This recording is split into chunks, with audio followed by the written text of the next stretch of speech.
Okay, here we are, Matthew Russell Lee, Inner City Press, here in Foldy Square. Today, August 1st, 2023. We're covering the courts, and we're going to go on the civil side, at least at the beginning today.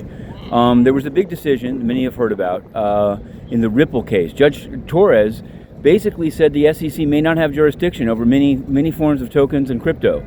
This was viewed as a big victory for the crypto industry. And yesterday, Judge Rakoff, one floor below, ruled differently in the Do Kwon case, creating what some would call a split within the district. This is heading to the Second Circuit behind me. And Inner City Press has written a story today with some additional analysis on Substack and Patreon of these various cases, including the irony that Miles Guo, another detained on crypto fraud charges, is also before Judge Torres.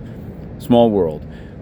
In other news, yesterday we said that there was going to be the sentencing of former Indiana Congressman Steve Bouye, spelled Buyer.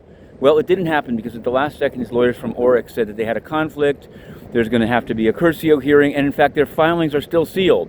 We were prepared to file just even then to unseal them, but Judge Berman has set up a briefing schedule for them to ask to have them sealed. So we'll see what they do and probably oppose it. In other news, later this week, Ed Mullins of the SBA, Sergeants Benevolence Association, is up for sentencing, having pled to fraud and stealing from the fund.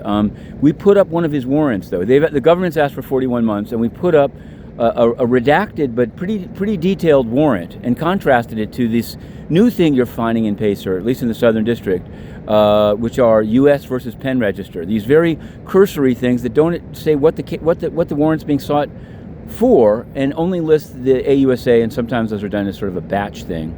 Hard to know. Now, as to the UN, Niger, the once and former president, Mr. Bazoum, his minister has invited military intervention from France, and we wonder really what the UN thinks about that. Would that be a legitimate use of force, colonialism, etc.? It's a question we're going to be putting to the UN, even to the new president of the Security Council. We will hope. In any event, we'll report one way or another tomorrow. Inner City Press, to be continued.